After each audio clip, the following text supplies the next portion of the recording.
Welcome to the Codecast podcast. Real-world insights for your daily medical coding and billing processes. And now, here's your host, Terry Fletcher. Hello, everyone, and welcome to the Codecast podcast today. My name is Terry Fletcher. Well, yes, we are a week into December, and I know a lot of you are finishing up your auditing, you're getting your year-end done, you're hopefully attending webinars to get your final rule.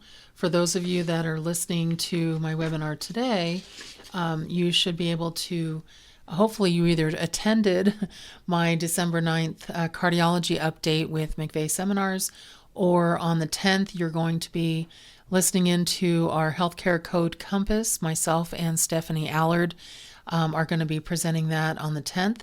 And then I have a peripheral vascular update with McVeigh Seminars on the 11th.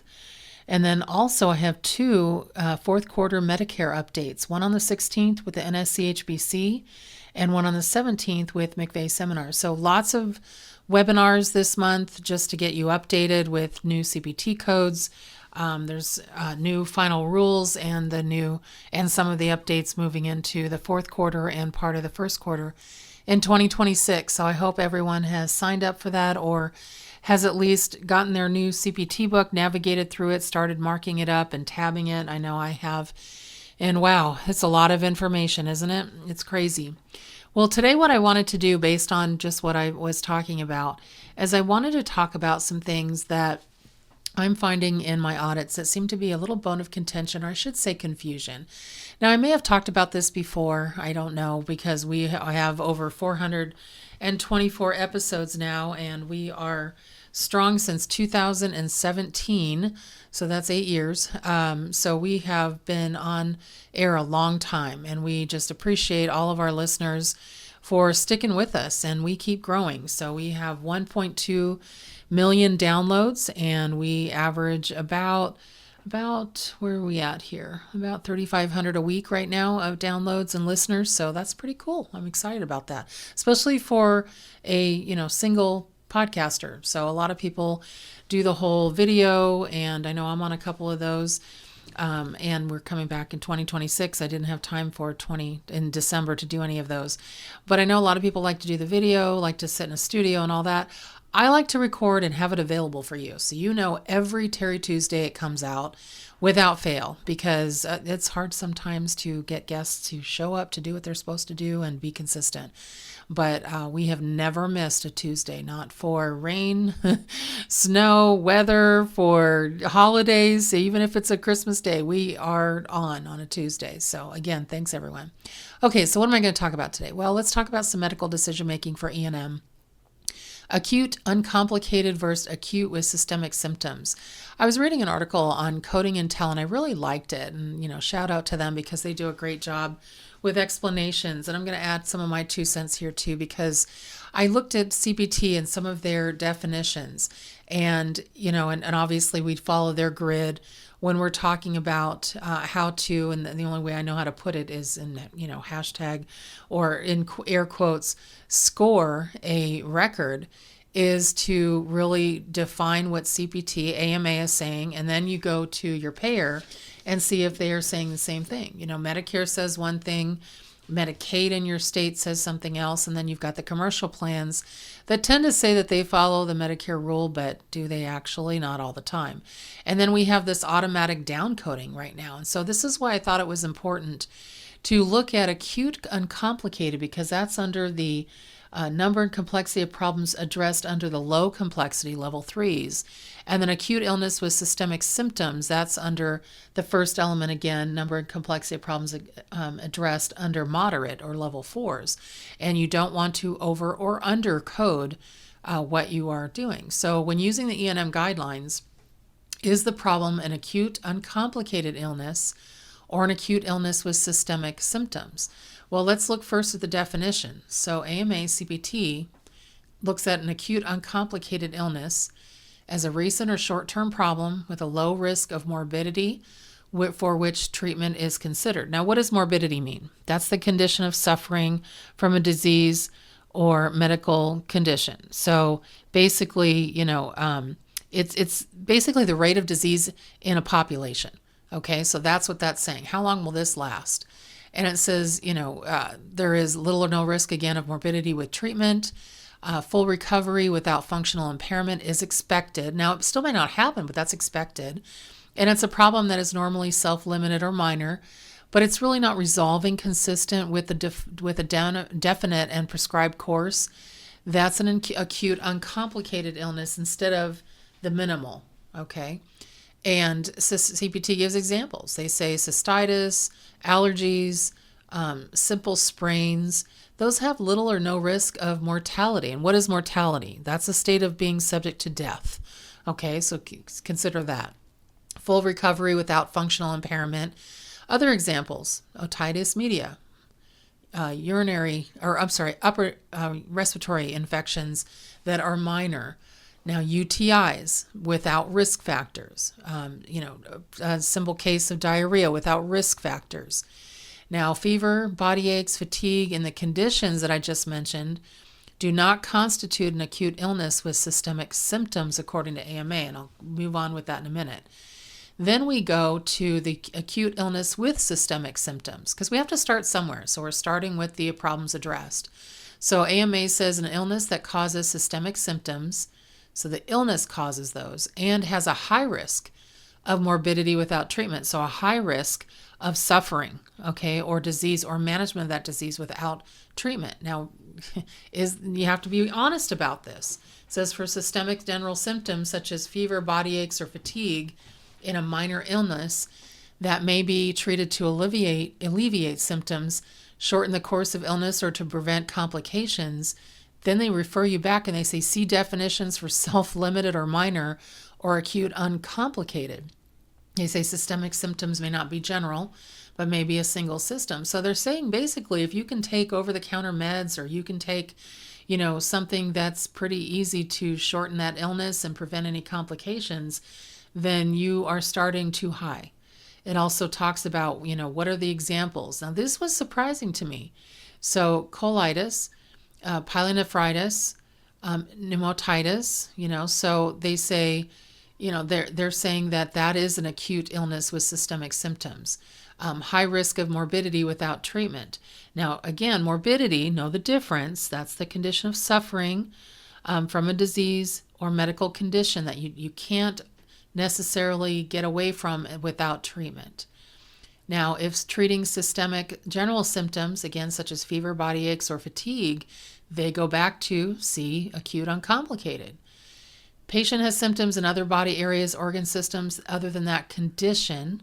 That could be part of the acute illness with systemic symptoms. Now, they talk about shortness of breath, cough, fatigue, loss of appetite, unintended weight loss in a patient with pneumonitis is an example of acute illness with systemic symptoms, because those aren't typical with this kind of illness. So is the couple things you want to ask yourself: is there a high risk of morbidity without treatment? So is there a high risk of continued suffering? If yes, look at acute illness with systemic symptoms. If not, stick with the acute uncomplicated illness or injury. Because remember, you can take a cold medicine, you can get a Z-Pack from, urgent care, and they send you on your way and they say, PRN, just let us know if there's any problem. That's now saying we don't expect a problem. And that's why they had URI in there, because a lot of times you have a cold. They, sometimes they'll extend it and say it's an upper respiratory infection if it includes cold, sore throat, and congestion. And then they give you a Z-Pack for that, a 5-day antibiotic type, hit, so that they can just get rid of it. But they give it to you, patient return is needed. That's what PRN means. So only if you need to. That's not possible. That's not necessarily considered moderate. Now, also, is there little to no risk of mortality, so death? And is full recovery without functional impairment expected? Is a condition being treated of a similar acuity to what they give examples in the AMA CPT book? So cystitis or allergies or allergic rhinitis, they call it. If it is, then look at the acute uncomplicated illness. Now, it's not very straightforward when they talk about a certain sentence, when they say for systemic general symptoms, that may be treated to alleviate symptoms. shorten the course or to prevent complications, go back to the level 3, basically. Go back to low medical decision making. So they're basically saying fever or fatigue with a URI or otitis doesn't necessarily qualify as an acute illness with systemic symptoms, because those are expected and they're expected to resolve with the basic treatment. So I think that's important to know that difference, because, oh my goodness, we see that a lot. Now, in the third element of risk, okay, so I was talking about the first element. Everything comes up all the time for prescription drug management. Can they have it if the doctor just says continue meds? Do they have to have the dosage and a discussion? What is all that? Well, I want to try to change that subject a little bit and talk about patient management as far as over-the-counter medications. So we had definitive information on that third element when it came to the 95 and 97 guidelines. They were very clear that that is low medical decision making. But the risk and complications of morbidity and mortality of patient management. Let's look at that. It says this includes decisions made at the encounter with the diagnostic procedure or treatment. This includes the possible management options selected and those considered but not selected after shared medical decision making with the patient or family. It also possible consideration or decisions about hospitalization at alternate levels. And it kind of goes on about, some of these acute conditions. Maybe they'd warrant inpatient care, shared decision making. Now, when they talk about the risk, when it comes to the over-the-counter medications, they're talking about the definition of the risk. And the physicians don't have to explain the definition of the risk.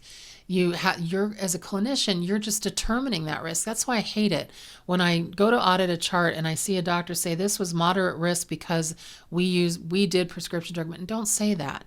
That's a textbook phrase. That's a smart macro that doesn't get you anywhere. Basically, it gets me to throw out the whole thing. You are only supposed to determine the risk, not explain the textbook definitions of risk. So, the probability or consequences of that event, you're supposed to assess the level of risk that is affected by the nature and event under consideration. A low probability of death could be high risk, whereas a high chance of a minor self-limited adverse effect of treatment could be low risk. So they're based on the behavior and the thought processes, I should say, of that provider in that specialty at that moment for that patient. And so, the term risk in the third element relates to the risk from the condition, while the risk in management may often correlate. The risk of the condition is distinct from that. And you can find that in CPT page 9. So when they talk about over-the-counter medications, when auditing for that, again, 95-97 guidelines, they were low. They basically made it black and white. But when this came up in the new rules, I thought this was kind of interesting because we didn't understand exactly, how this could be adjusted when there are times that over-the-counter medications could be higher risk than low. But in the older guidelines, it just wasn't given credit. I've seen Optum and United Healthcare and different plans, especially Blue Cross Blue Shield plans, say, nope, you gave Tylenol or you gave Advil or something, and that's credited as low. But I've also seen, providers describe the risk for this particular patient, which I would have considered moderate. So, for example, I asked the patient to follow the dosage carefully, as this over-the-counter medicine says it's only for patients who are over 18. This patient is 17, but there is no alternative. And I asked them to be cautious and call me with any side effects. Now, or they said call me with any side effects that include nausea, vomiting, possible GI bleed. I warned them about taking too many ibuprofens, things like that. Those could possibly be considered moderate. And so here's what Noridian published recently from something that they were talking about in their recent webinar. And the question came up, how do we define the difference between minimal risk versus low risk, as the AMA has not defined the difference for over-the-counter medications with the new guidelines. And it says the table of risk indicates the level of medical decision-making for low risk may not be part of the assessment selection. However, the use of over-the-counter medications for treatment is part of the decision process for each patient. Each patient may be different depending on condition, age, and other medications. Over-the-counter recommendations may or may not be a risk factor. This would depend on dosage changes that differ from packaging instructions and also considerations of the patient's medical status. So I thought that was interesting. That's, a little bit more, I guess, leeway when it comes to over-the-counter medications. So if the package instructions say take 2 every 6 hours, but because of the age of the patient and maybe they've got chronic kidney disease or they have a liver issue, you want to be very careful how much, acetaminophen or ibuprofen they're taking and adjust based on that patient's clinical profile individually. And that, in my opinion, could be moderate. So make sure that your doctors are aware of that they have to be that detailed, though, when dosage changes differ from packaging instructions. They have to consider the patient's medical status and also what possible side effects could be there and dosaging. So if they are detailed about that, I'd give them the moderate, but not straight across the board, and do not have them create macro phrases because that's not going to help you at all. It has to be specific to that individual patient. Okay, that's it from me today, everyone. I hope everyone is having a good December. I hope you've started your Christmas or Hanukkah shopping, Kwanzaa shopping. I'm not sure. And if you celebrate Kwanzaa, let me know.